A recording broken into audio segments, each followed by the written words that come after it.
He is, quite simply, one of the best boxers, if not the best boxer on the planet. He is Terence Bud Crawford, the WBO welterweight champion, undefeated, who joins us right now. Bud, it's Chris Carlin and Bart Scott on ESPN Radio. How you doing? Hey, how you doing? I'm doing great. I tell you what, Bud, it's a pleasure and a privilege to talk to you because I love the sweet science. You know, I before we get to the whole Manny Pacquiao and the Errol Spence stuff, you know, what do you look forward to, and what's the challenge when you go against a guy like Shawn Porter that's going to bring his forehead, elbows, and everything to the ring when he throws punches? I got to look forward to everything. You know, I've been knowing Shawn Porter for a long time now, and I'm very familiar with what comes with fighting Shawn Porter, and I'm pretty sure Shawn Porter is very familiar with fighting Terence Crawford, what is going to come with. So I'm actually looking forward to it. All right, because it seems like he's like the mark where the step-up fight, right? We've seen you destroy, you know, we're watching you destroy Cal Brook right now. You know, at what time and what point is the next fight for you after this one, after you take care of business with Porter, the winner of the Manny Pacquiao and Errol Spence fight? Well, I really can't say, you know, because right now the fight with Porter ain't set in stone yet. I'm still trying to figure out details and whatnot. But yeah, initially, the object is to go after the winner of Pacquiao Spence, if that can happen. Now, if you're the number 2 pound for pound, ranked number 2 pound for pound, why is it that you didn't get the money fight with Pacquiao and Errol Spence got? Is it because that he can fill up, you know, AT&T Stadium and the fact that he has to support Jerry Jones? You know, because when you look at, I actually don't believe that. You know, I think that's an understatement.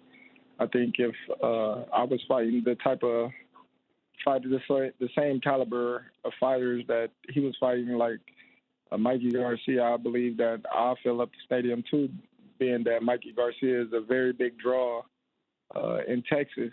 So, yeah, not to take away from Errol Spence, I believe Mikey Garcia pulled in more supporters than he did. Bud Crawford, he is the WBO welterweight champion, joining us right now on the Goodyear Hotline. Terence, when you look at this, you haven't fought in almost 9 months here. You know, you said you've got some details to clear up. When do you think this is going to transpire, and are you definitively required at this point to fight Porter?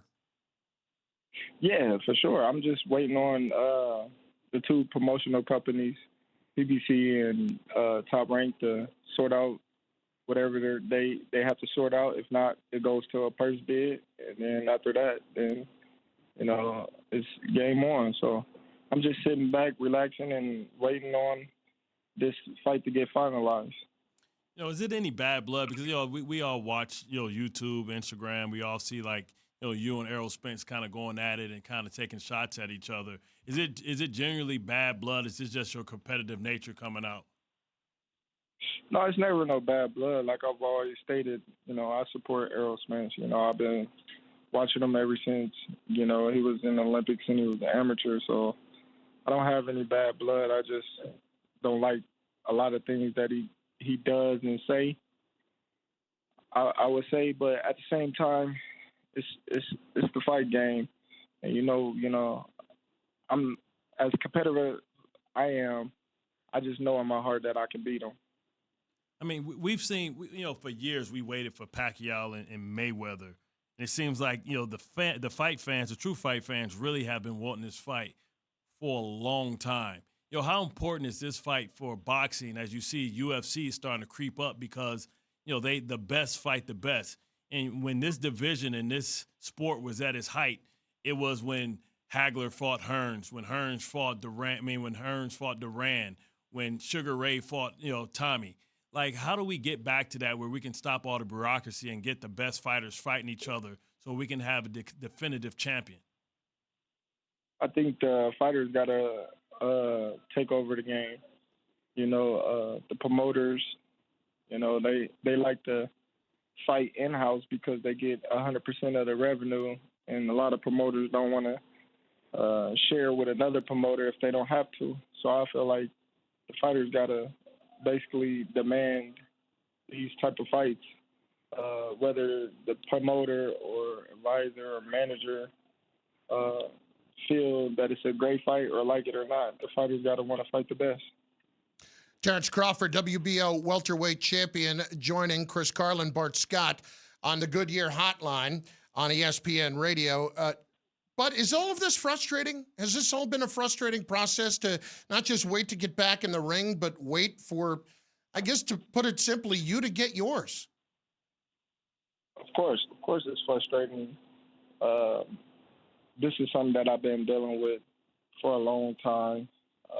So I've kind of know how to deal with it and not let it get to me to where it distracts me from, my training or what I'm trying to accomplish. I just keep my head down and keep moving forward. It seems like it's a family affair with you, man. I follow you a lot on Instagram, man. I just wanted to ask you for a second, like how your boys are doing, and do you have like dreams or aspirations of seeing them one day in the Olympics and kind of winning in wrestling, man? Because they look like they do their thing. Oh yeah, man. My sons, man, they do very good in wrestling, but at the same time, you know how kids get burnt out on one sport. So now I'm letting him play a little basketball this summer, and he's actually liking it a lot. But I told him, as soon as wrestling season come back up, you getting back on the mat. Now, would you ever put the gloves on them? Do they want to be like dad? And they see the hard work and dedication. They see what comes with the sacrifice. Will you ever see you putting the gloves on them?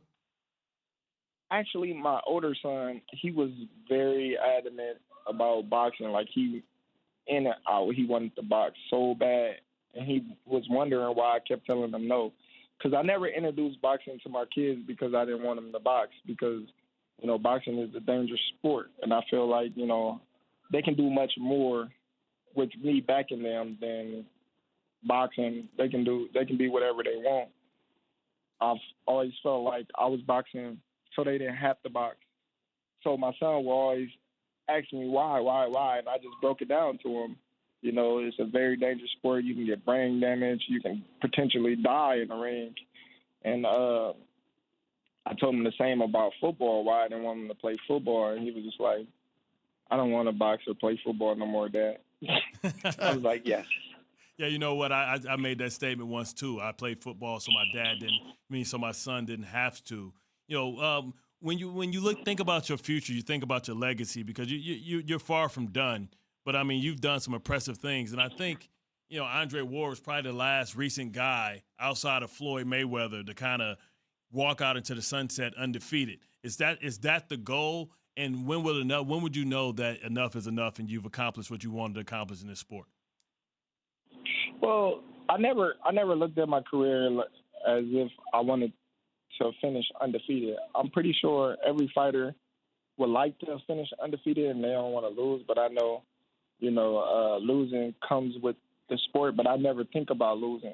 I never think, oh, well, I'm going to lose this fight or that fight and whatnot, but it would be great to finish undefeated. Is that my goal? No, my goal is to fight the best fights out there to fight and cement my legacy on being one of the greatest fighters to ever put on a pair of gloves. That's what I'm aiming for. Now, listen. You're number 2 pound for pound. I think you're number 1. I think when it's all said and done, so everybody's looking up to you. Who's some of the young guns within the division? Some of the young guns that's coming up, because I see that you mentor a lot of guys as well. Who's some of the guys that's next behind you? Far as in my division or no, in just boxing, period. Just young guys that excite you, whether it's Haney or Garcia or Lil Tank. Like all those guys is exciting. Tank, Ryan, Shakur. You got Tiafimo coming up. You got Boots. You got Virgil. Those the next roam of fighters that's going to be at the top when it's all said and done. And all those guys is very talented in their own right. And I feel like those individuals is the ones that's going to take over boxing here soon. Thanks for watching ESPN on YouTube. For live streaming sports and premium content, subscribe to ESPN+.